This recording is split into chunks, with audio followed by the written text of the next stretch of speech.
मान लो अगर कहीं आप कोई नौकरी के लिए अप्लाई कर रहे हैं, लॉकडाउन में सर्विस छूट गई, कई लोगों की छूट गई, कंपनियां कई बंद भी हो गई, कई कंपनियों से निकाल भी दिया गया, कहीं पत्नी परेशान हो रही है, कहीं पति परेशान हो रहा है, आप कहीं अप्लाई कर रहे हो, तो जैसा माता उमा ने प्रदोष काल में, प्रदोष के समय पर, प्रदोष काल के अंतर्गत बेलपत्री का स्मरण किया है, वो बेलपत्र का स्मरण अगर संसार का मनुष्य कर लेता है तो महाराज ब्रह्मवृत्ता पुराण कहती है कि उस जीव का ऐसा कोई कार्य नहीं जो सफल नहीं होता।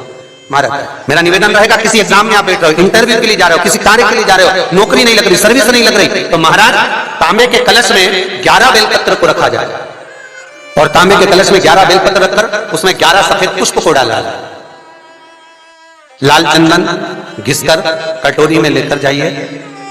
प्रदोष के दिन, शुक्ल पक्ष का जो प्रदोष पड़ जाए उसके दिन शंकर के शिवलिंग पर लाल चंदन लपेटने से पहले शंकर की जो जलाधार, महाराज ये शिवलिंग है, ये शिवलिंग है और ये पूरी गोल और ये चरण, ये जलाधार है, ठीक है। आपको पहले भी कहा है शंकर जी की पूरी जलाधारी में शंकर जी का संपूर्ण परिवार है। राइट जो चरण है जहां से पानी नीचे गिरता है वो गणेश जी का स्थान है, लेफ्ट कार्तिकेय जी का स्थान है, बीच में जो मोटी सी लाइन है वो अशोक सुंदरी का स्थान है।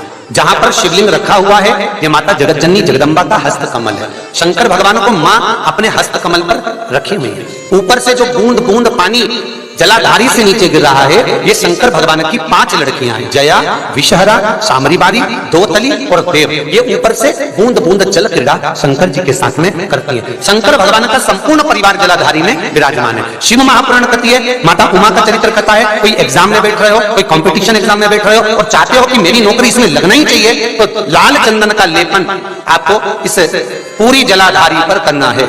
लाल चंदन का लेपन पूरी जलाधारी पर करना। और महाराज जी जिस कलश में आपने घर से 11 बेलपत्र 11 सफेद पुष्प जल के अंदर डालकर लाए हो, उसको आप चढ़ाएंगे तो इस तरह से चढ़ाएंगे कि उसका भाग हमें दिखे चढ़ते समय। ऐसे नहीं चढ़ाना, उसको चढ़ाते समय इस तरह से चढ़ाएं कि वो जल का भाग हमारी ओर गिरता हुआ। महाराज जब आप वो समर्पित कर दें, बेलपत्र पुष्प आदि सभी चीजें, उस चंदन का एक थोड़ा सा भाग पूरी जलाधारी पर हाथ फेरकर अपने दरवाजे पर आते आते उसका स्पर्श कर दें। जिस दरवाजे से आप एग्जाम देने के लिए जाओगे, जिस घर से आप जाओगे, अपने घर के किसी भी दरवाजे पर उसका हाथ लगा दें या कोई स्थान को छू लें। जिसको आप दरवाजे को खोलकर, दरवाजे को स्पर्श कर या दीवार को छूकर या अलमारी को छूकर, जिसको भी छूकर आप जाओगे उसका स्पर्श कर लेना। फिर आपको कुछ नहीं करना है, उमा और महेश ही सब कुछ करेंगे, जो उनको करना है सब साथ, पर करना आपको पड़ेगा, नहीं होती माता। फिर निवेदन करेंगे, बेल पत्र का जो पौधा है, बेल पत्र का जो वृक्ष है, कल भी कहा था कि कात्यायनी माता के सुंदर भाव से ये बेलपत्र उत्पन्न हुआ, जो माता पार्वती कहलाई है। इसलिए हमारे यहाँ कहते हैं पार्वती के नेत्र श्रू से बेलपत्र उत्पन्न हुआ।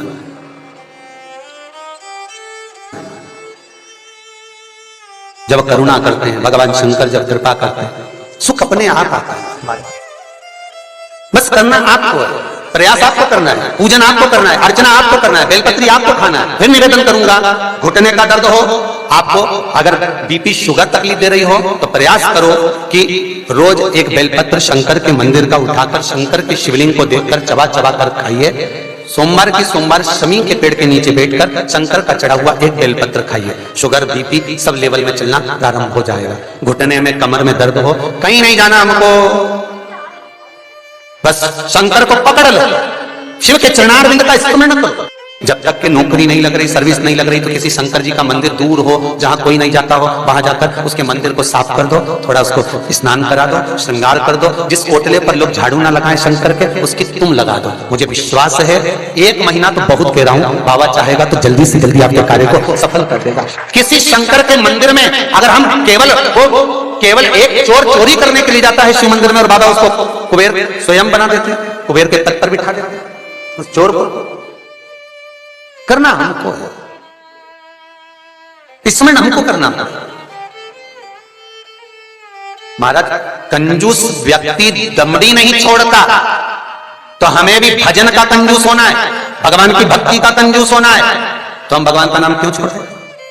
जब वो दमड़ी नहीं छोड़ रहा है तो हम भगवान का भजन कैसे छोड़ सकते, स्मरण कैसे छोड़ सकते?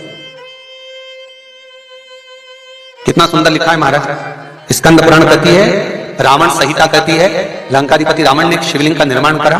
उस शिवलिंग पर लंकाधिपति रावण प्रत्येक दिन 1.25 लाख बेलपत्र समर्पित करता था, प्रत्येक दिन।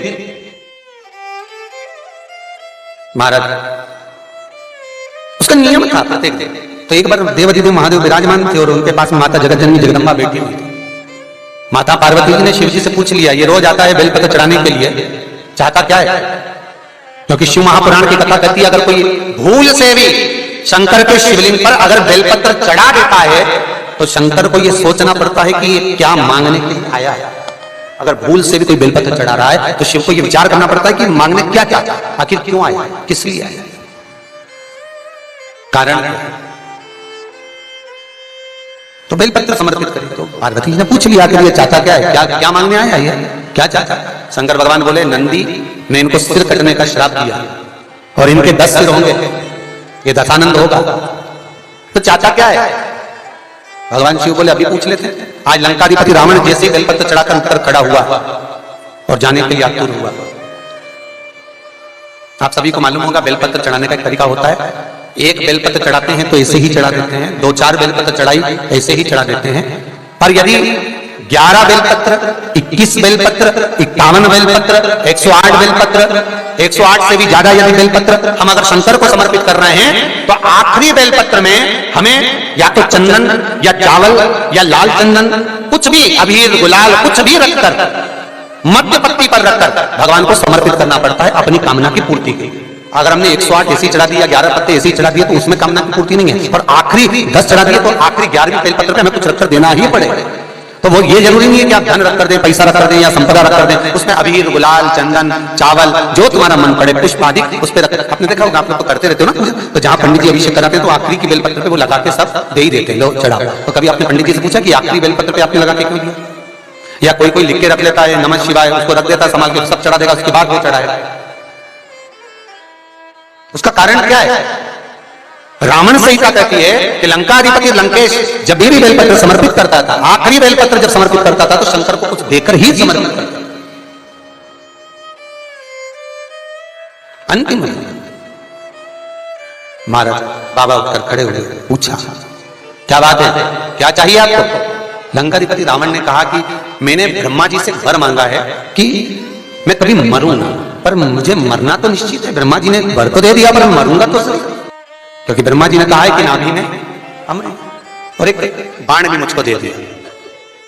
आपको कथा पहले कही है कि जो बाण नाभि में लगने वाला था वही बाण रावण के पास में था। मैं मरूंगा ये निश्चित है, पर मेरी एक कामना है।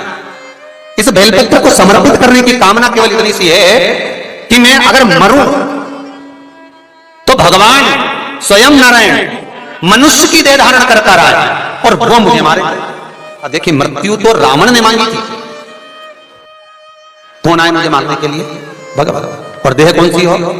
मनुष्य। स्वयं नील छत्रधारी महाराज स्वयं भगवान, अगर भगवान विष्णु अपने असली स्वरूप में आए और मेरा श्रृंगार कर जाए तो वो श्रेष्ठता नहीं। पहले भगवान को मनुष्य की देह धारण करना पड़ेगी और मानव का शरीर धारण कर फिर भगवान मेरे पास में आकर मेरा श्रृंगार करें। ये लंकाधिपति रावण भगवान शिव से कह रहे हैं कि आप मुझे वर दीजिए, मुझे वर प्रदान करो। ठीक है, वही होगा। तथास्तु कर दिया लंकेश को। लंकाधिपति रावण प्रसन्न होकर चले गया। अब रावण को अंतिम समय में दुख नहीं था साहब। दुख किसको होता है? जो आसक्तियों में डूब गया। रावण को प्रसन्नता इस बात की थी कि सामने जो मुझे मारने खड़ा है वो कोई साधारण सा नहीं। कौन है वो? भगवान विष्णु। शुक्ल पक्ष में जो प्रदोष पड़ती है वो लक्ष्मी की वृद्धि के लिए होती है। कृष्ण पक्ष में जो प्रदोष पड़ती है वो रोग और बीमारी को मिटाने की होती है। तो जितने उपाय आपको प्रदोष के बताए जाते हैं उस हिसाब से आप करो कि शुक्ल पक्ष की प्रदोष है तो लक्ष्मी का कोई उपाय करना है तो हमें शुक्ल पक्ष की प्रदोष पे करना है। अगर हमें बीमारी से निपटने का कोई इलाज करना है या कोई उपाय करना है तो उसको कृष्ण पक्ष की प्रदोष पर करना है। श्री शिवाय नमस्तुभ्यं। श्री शिवाय नमस्तुभ्यं। श्री शिवाय नमस्तुभ्यं।